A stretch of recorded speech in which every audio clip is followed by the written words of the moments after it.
How y'all doing? Good. I'm going to be limping around just a little bit. I broke my ankle. I'm on the other end of it, so I'm getting better. My friends, I coach a lot of basketball, so I'm in the gym a lot with guys, and they're always asking, well, so what happened to your ankle? So they're looking for like a story, I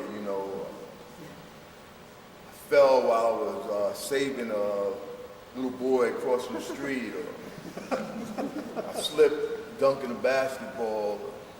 But the reality is I was walking in the rain, just slipped, boom, bam, that was it. So they've been encouraging me to come up with another story, something that'll come across a lot better, but that's the story. But, so anyway, I'm from New York. I'm, see if this thing is working. Yes, it's working. Born and raised in Harlem, Bronx, and I just recently moved to North Carolina, to Charlotte. So it's good to be here with y'all. The folks who put this evening together was concerned about the turnout. And I guess they're fairly pleased because it's a nice turnout of folks here.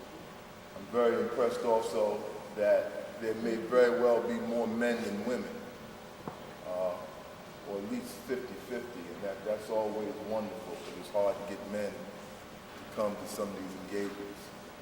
Might be a few men here that got their arm twisted around their back. Get them here, like the man over there in the purple shirt.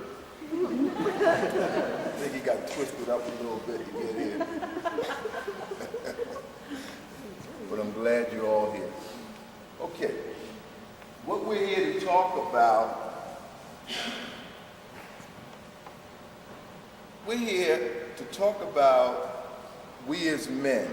We call ourselves well-meaning men. We as good men.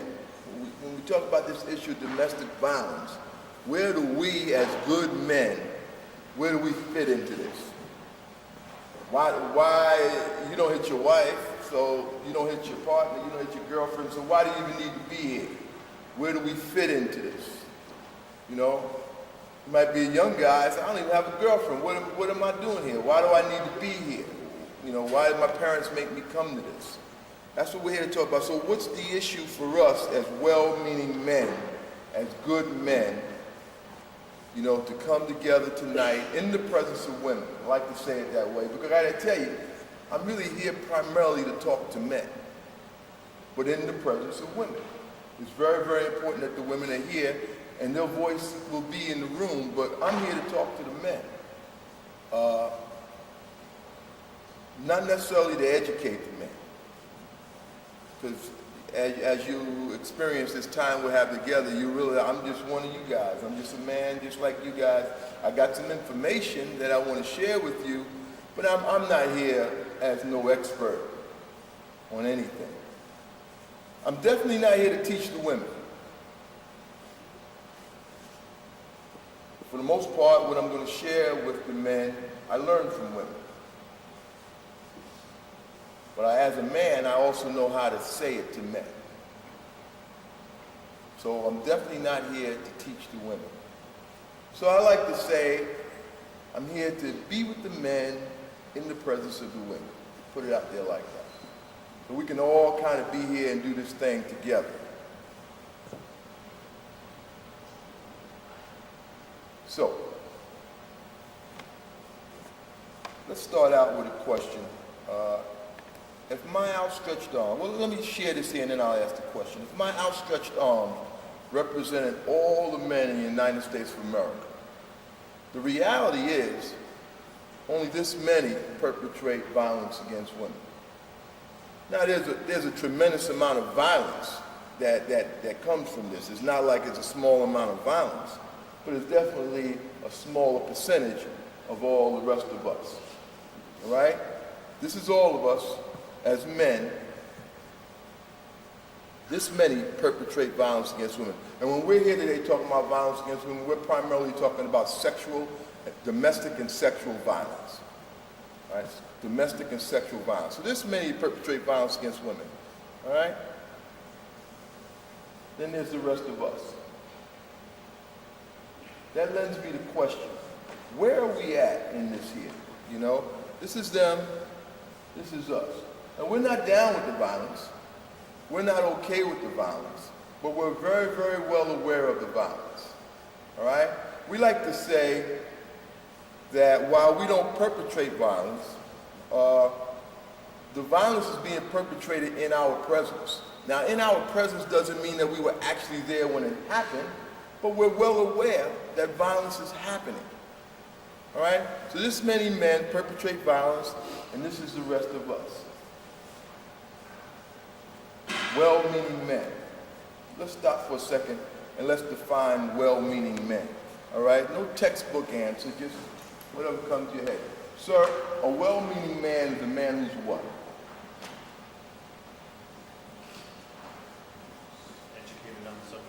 Educated on the subject, okay? And a well-meaning man. Not contributing to the, hopefully not contributing to the. Okay, not contributing to the issue. How about you, sir? A well-meaning man. Protector. A protector, a well-meaning man, sir. Understand. How about you, young man? A well-meaning man, a man who's what? Excuse me? Knows what he's doing. Okay. We would say, I appreciate you all, we would say a well-meaning man is just an everyday, I'm from Harlem, an everyday good cat. Just a good guy. Nothing spectacular. You know, just a good guy doing the right thing, you know, just holding it down, doing what he got to do, take care of business, just an everyday good guy. That is the large majority of men. But if that's the case, it still lends to the question, which is we're going to try to, you know, dissect a little bit here today, this evening. That lends to the question, how is it that this many men do what they do in the presence of all of us? In basic man talk, we may say something like, this many of them, this many of us, we could take them, right? That's how men think, right? Take them. Now, we're not here advocating for violence to replace violence. That's not what we're here to talk about, but that's how men think. So, with that in mind, with that thinking though in mind, well, why don't we take them? Why don't we? And so that's what we're here to talk about today. Ways we can begin to prevent the violence.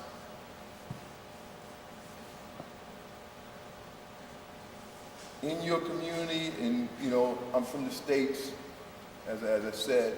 I know throughout the States, I've been talking about this particular subject, working and helping to organize and energize men around this issue, probably for about 10 years. And when I would first start having this talk, if I talked to women in the various communities that I would travel to and ask them, what do they give, you know, law enforcement, how do they rate law enforcement on a scale of 1 to 10? Back then, most women would say, give them a 1 or 2, maybe a 3. Now, I'm not talking about law enforcement in the general operations of their duties, but in regards to domestic violence and sexual violence. 1, 2, maybe 3. When I talk to them now, probably in most communities, they get an average of about a 7, 6 or 7, which is fairly good. It means they still got work to do, but we've seen a lot of improvement. But nevertheless, see, we might be holding more men accountable than ever before, but the violence that women are experiencing is not declining. So we're holding more men accountable, but women are still being violated in the same numbers. More men accountable, violated in the same numbers. So accountability is a wonderful thing, but the goal is to end the violence. We need accountability. Don't stop. We don't need to stop that. But the goal is to end the violence. We won't end the violence with a criminal justice response. Police will not end men's violence against women. It won't end with a criminal justice response. Actually, it will end when men say it will end.